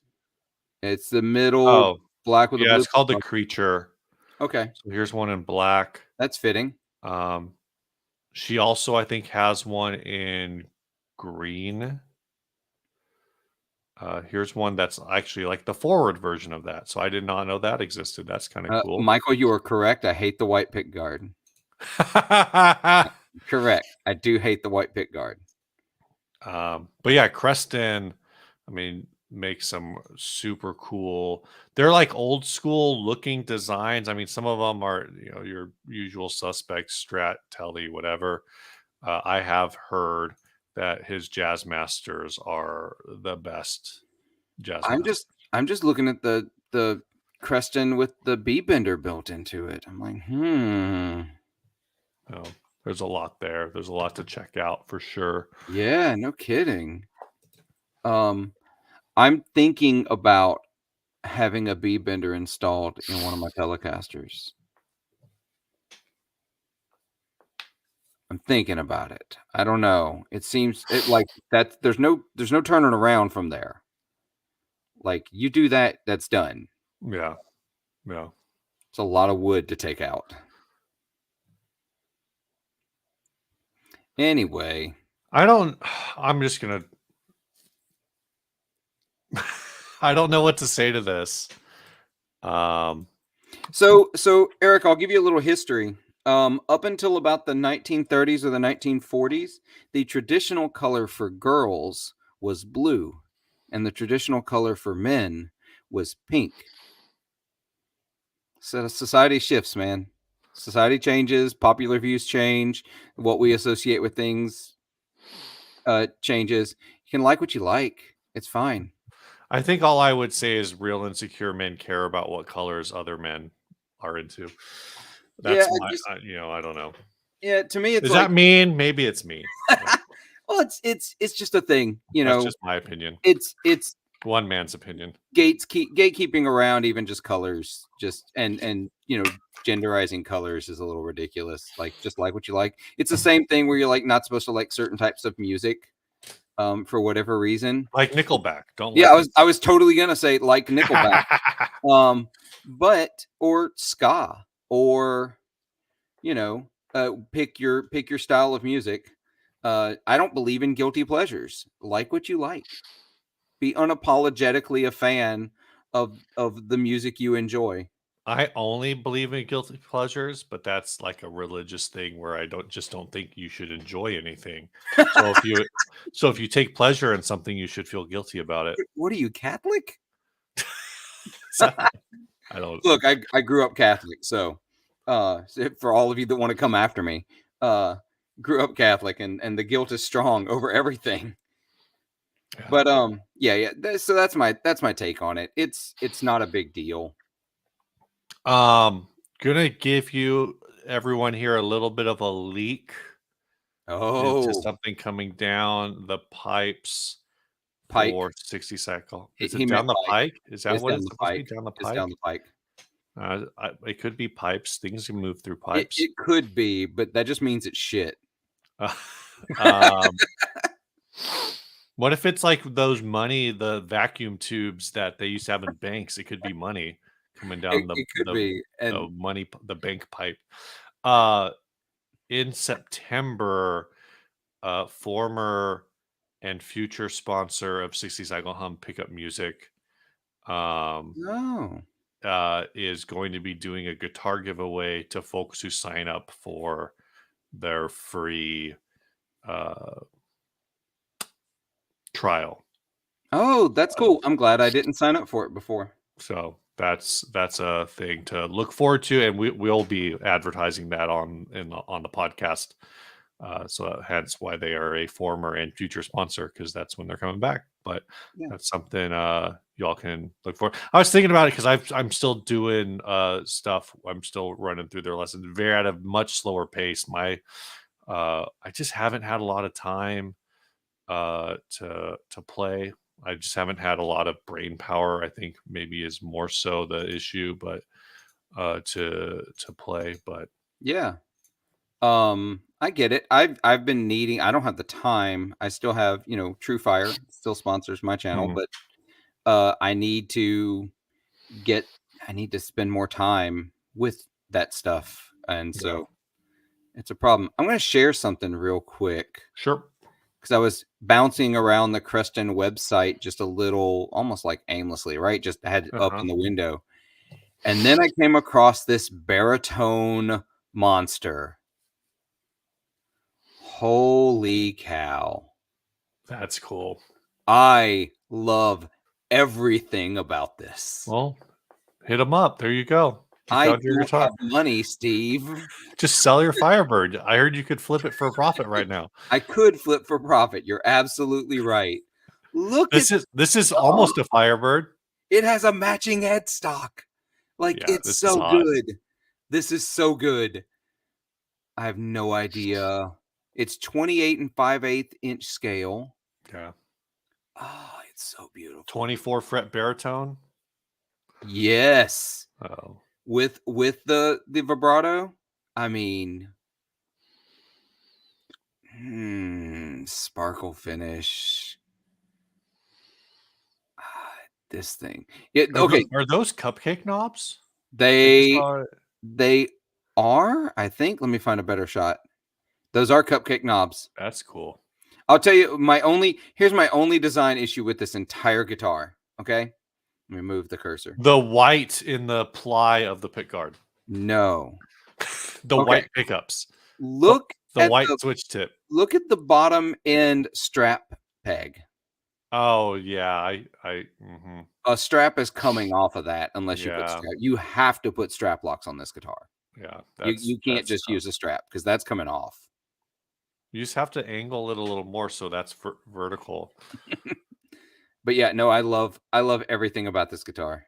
There's nothing. There's no skips here. No skips. This is a really cool idea. St. Vincent baritone. St. Vincent bass would be cool. Yeah. I don't know if we're ever going to see that because since, St. Vincent doesn't play those instruments live. Exactly. There wouldn't be a reason to do it. I'm trying to find another guitar they make that's as cool as that one we just looked at, and I don't think there is one. Probably I don't think it gets cooler than that. Oh, it's so slow. Come on.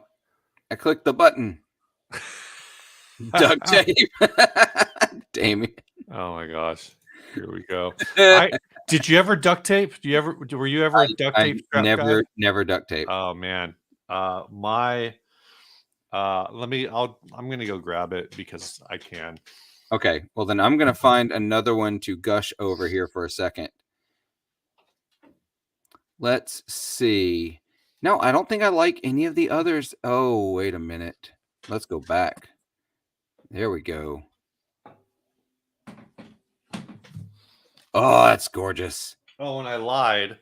Uh-huh. This guitar, this Jagsing, does not have a white It's pick mint. guard. It has a that's a Tort pick guard, or not Oh. Tort. It's a toilet seat pick guard. Oh, gotcha. But look at this one before I take it down. By the way, just look at this beauty. Yeah, that's that. super cool. That's what Bigsby bridge is that? I don't know. I've never seen that before. Yeah, I've never seen that. Like, that's not the normal Telecaster Bigsby bridge at all.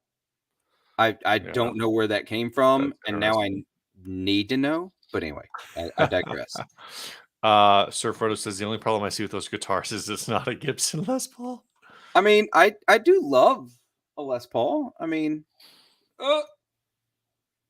technically, if you count juniors, I own 3 Les Pauls. I've got one back there, that amber one. But this I've always had problems. Well, I used to have problems, and actually, this is also that slant. I used to have pick guard or straps pop off to where this guitar fell and chipped off some of the paint around where the strap peg is directly from that hit. So I actually, before I put strap locks on this, I just duct tape. I had the strap on there and I duct taped the whole thing on there. Then eventually I got strap locks, and I think I used peanut butter to take off I actually like coated it in peanut butter to get all the residue off. That's how you do it, man. That's how you do it. I don't have strap locks on this one now. I probably should. You know what? Oh, I can't, because I will say I was talking to Snarky, who's in the chat, about this the other day. The Grolsch washer, or whatever. I think this one's a Grolsch, but regardless, this style that I just dropped, this style of washer, the rubber washer, does not really work well with the Schaller strap peg, the strap lock peg. It's really better with like the triangular or whatever style. And the reason I think for that is the slot here is so small that your strap takes up most of it when you put that on. And it's actually, this one I might be able to jam in there, but it's really like there's not enough space there for the washer to like stay in place. So I did run into that problem on one of the other guitars back there, and so I very much I've been a strap locks user since the day I started playing guitar, pretty much. It wasn't long, and then so I have the same strap locks on every guitar. So I just don't trust it. I've almost dropped enough guitars when I don't have strap locks.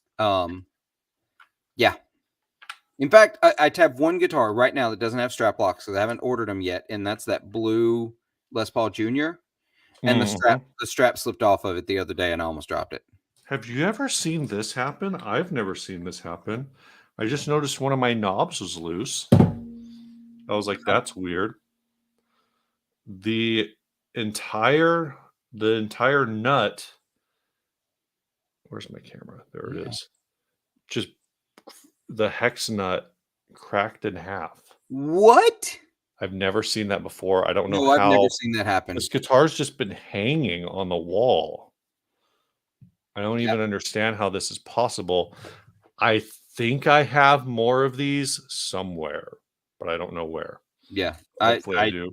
I wish you were close. I have like a whole bucket of them from working on stuff. But until then, I guess I'm going to take that knob off and put it to the side because I don't want to lose that. Yeah. And I also don't want to have the knob on a button that doesn't go anywhere. I did want to see, is this guitar even in tune? No, it's pretty in tune. I mean, it's a Mustang bridge, so that's as in tune as it gets. It's a Mustang bridge. They don't get better than that. So I think I have a friend of mine gave me she used to work for an electronics company, and they just had bags of washer nut Oh yeah. components for jacks.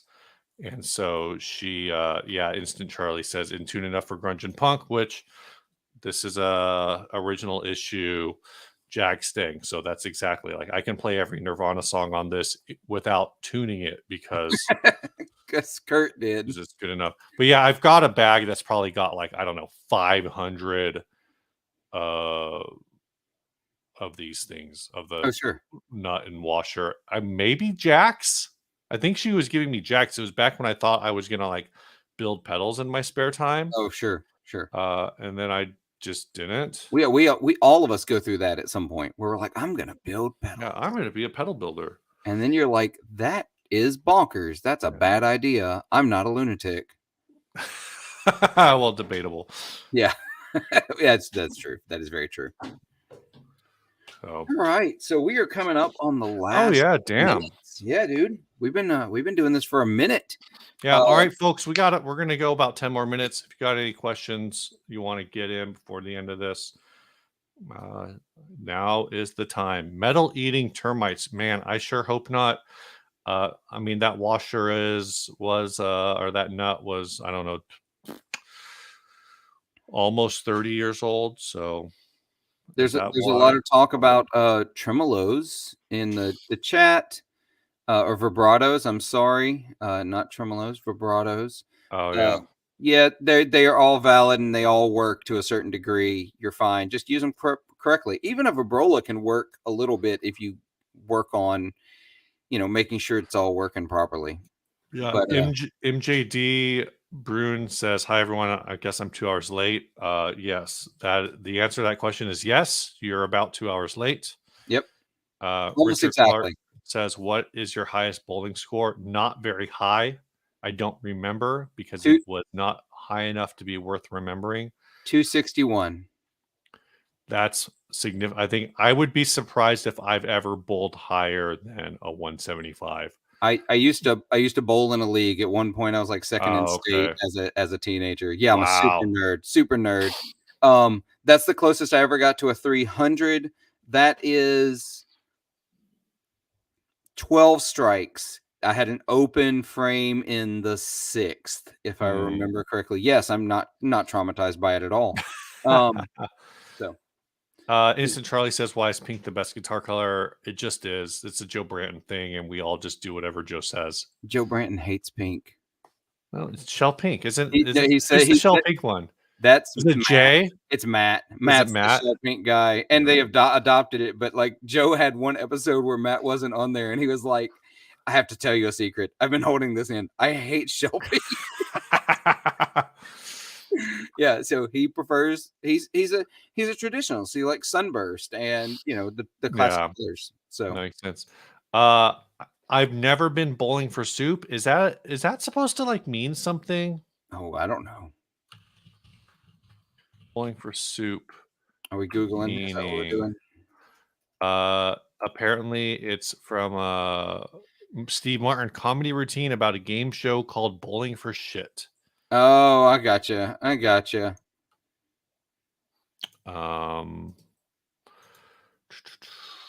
Anyway, what is 11 minus darkness? It's 7. Don't ask. Shoehorn. Sunburst is the worst guitar color. No, it's not. It's so good. 1, 2. I guess I only have 2 sunbursts now. So I'm gonna say no. Hold on. 1. Does it count if it's the undercoat? I have a color in color. Can you see it? Yes, on part of it. I would say it counts then. 1, 2, 3, 4, 5, 6, 7, 8, 9. I have 10 guitars with a burst on it. Wow. Yeah. Let's see. Yeah, Richard says Bowling for Soup was a band. Yeah. Should you buy a Donable Narwhal? Yes, you should. Obviously, yeah. Which one is the Narwhal? I'm pulling it up now. Let's find their website. I'm working on It's it's one of those new Mosrite looking things. All right. It's a Donable version of a. Here you go. I always get it confused whether the difference between the Mosrite shape and the Univox shape. So I'm not sure which one this is, but it's that general world. Ryan is like rolling his eyes. He feels like he's being summoned. Yeah, that's a rad guitar. I like it a lot. But obviously, so these guitars are really interesting. I played got to like play one for like 15 seconds at NAMM. Like, you just pull it off the rack and you strum 2 chords and you go like, oh, that's neat. Yeah, put yeah, it back. But it's such a trip because this is such a traditional shape, and some of the colors, like not the one you're showing, but like the green and the blue Mm-hmm. are like that copper sparkle. There's a copper sparkle one on their website, are kind of like more traditional colors. Yeah, that one right there. Yeah. Are more traditional colors, but they're like full on like shred machines. So, here's a fun one. I think this is fun. Sir Frodo asks thoughts on the Phil McKnight guitar brand. So he's talking about Badlands guitar. They actually just released their second model. Mm-hmm. I don't know Announced if you've it. seen this. Announced it. I actually saw. I got to see a sneak peek on this, but it's this Hollow Flake Ooh. model. It's called the GX1 Hollow Flash. It looks really cool. I think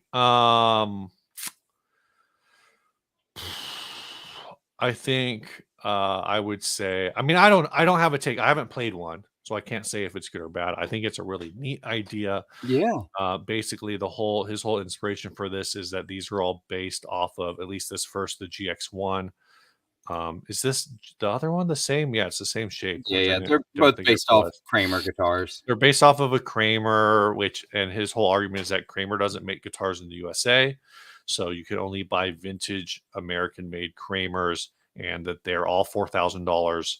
They are. They're so Um, expensive. so that's kind of like the inspiration for this. I think the Hollow Flash is really interesting. It's probably a little too flashy for what I would want to And own. they're not $4,000, y'all. We know. No, these ones are already apparently sold out. So were they announced and already sold out? I don't know. Or Well, I was saying specifically vintage Kramers aren't $4,000, but they can be pricey. Yeah. But these I think were 25. I want to say something like that. Yeah, I think that was right. Somewhere in that like 2 to 25 range. It may have been right at 25. Yeah. I'm sure they're great guitars. I'm not a shredder. They don't excite me at all. Again, they're built in Southern California, by a small shop, and the pickups are the Badland pickups. I'm not sure who's making the pickups for them. I know Phil was learning how to build pickups, but I don't know if he was learning how to build them so he could like explain what he wanted better, or if that turned into building these. I have no idea. The pickups, I believe, are passive. They definitely look like passive pickups. Yeah, it's C8 ceramic, North bobbin, 10K, and 10 and 14K. So definitely passives. Yeah. But I think the thing that's really cool, and this is the same thing that like we've kind of talked about, Ryan and I have gone through, is they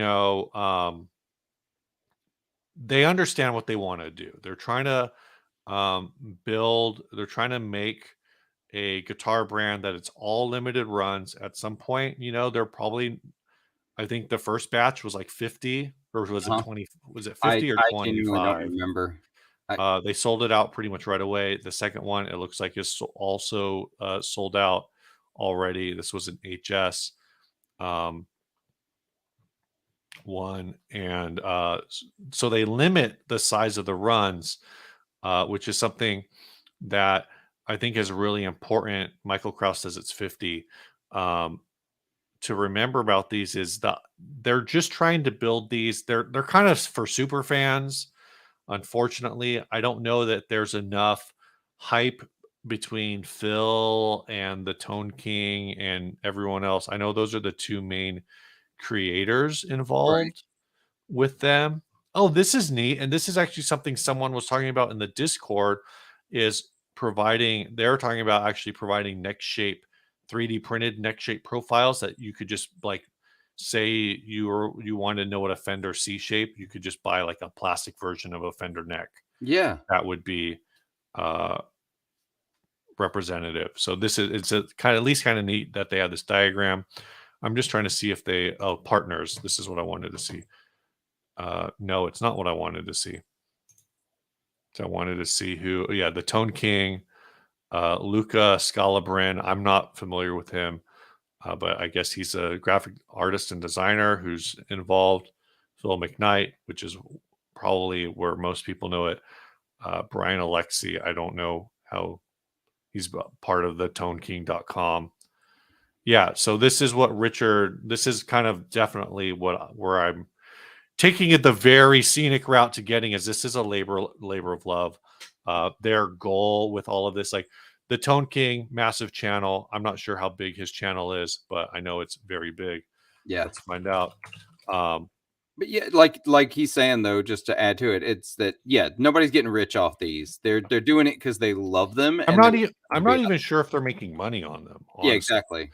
Phil doesn't sound like they're making very much money off of them, if anything. So I know their goal is to break even, to not be losing money. So leading into this, okay, well, first of all, Sassy says, how's Ryan's guitar coming along? I have no idea. Hugh actually probably has, who's in the chat, probably has a better idea of how that guitar is coming along than I do, because I know he helped set that up, but I know that there's still some emails going back and forth, but I think we're also kind of in kind of a summer lull. Well, yeah, Hugh says, he's not in charge of the schedule, sadly. As far as when the new batch of 50/50s is going to happen, man, I really want it to happen. Partially because I don't own one, even though I'm going to buy one. If I get one in the new batch, I'm going to buy it at full price. But I don't know. Pelican Noiseworks is kind of in a slowdown. They did just do the laser etched Pelotars. So it sounds like maybe they're getting a little more back into business, but there's a lot of moving parts. I don't have a Pelotar either, and I want one. And I'm not sure how we were planning on financing this batch. So the financing also kind of drives it. In terms of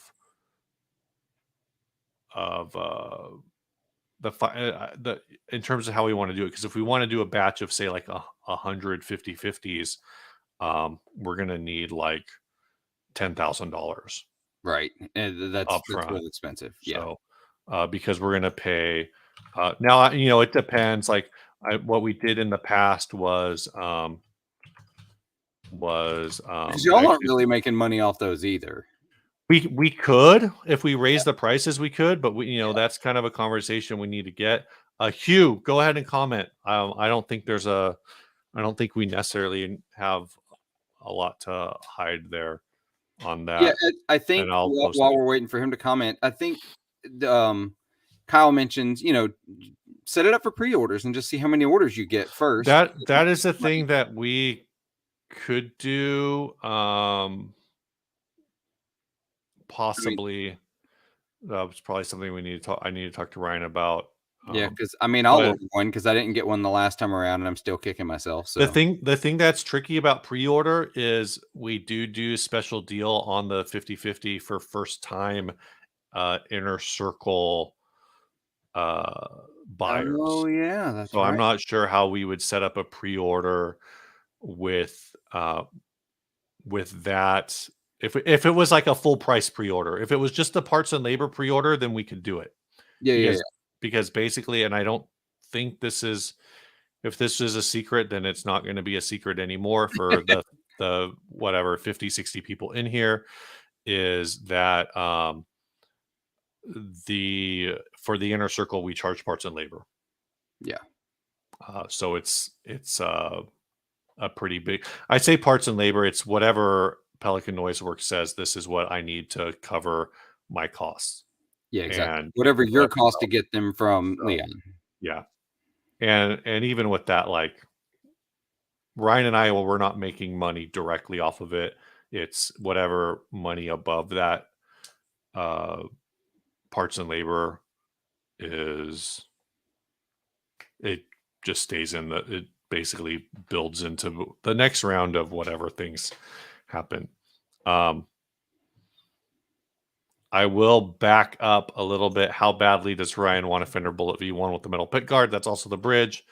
Probably not 700 euros badly. I mean, it would depend on the condition. I know he really wants one. Yeah. Well, dude, I think we're wrapping it up. I think we've done it. Yeah, we did it. I haven't seen a comment from Hugh, so yeah, I haven't either. If you want to, maybe typing it. Yeah, or if he's putting it directly into the. Oh, here we go. He says Ryan's still working on a headstock, hoping he finishes soon, and he's talking. And Hugh is talking to someone at PRS SE to see if we could do a run there, which would be so. Right now, this first run I think is looking at doing with EART or ERT or however the hell they pronounce the brand. I don't know. But I if there is something, we're talking to do a later run somewhere else, that's information that I don't have, so that's cool. But that would be a lot of fun. And of course the PRS SE stuff right now is just absolutely killing it. Yeah, it's so good. All of the stuff I played, and my sister had a PRS SE at one point, and I remember playing that and hating it and just did not like it. But the stuff they're making now is outrageously good. Yep. So all right. Well, y'all, I'm going to go eat lunch. Steve's going to go eat breakfast. Yeah, I'll probably skip at this point. I'll probably just skip to lunch. Yeah. But thanks everyone. Hope it was a fun hang for me. I got to go find a freaking pot nut right now. I'm hoping I might not have them because now that I'm thinking about it, the 1/4-inch jack nut might be bigger. So it shouldn't be. It should be the same. I'm gonna hope. I feel like it's bigger. It might be, but we'll check it out. So that's it. That's it for me. Y'all have fun. Go click the links, do the things, see the stuff. Stay grounded. Peace. See you later.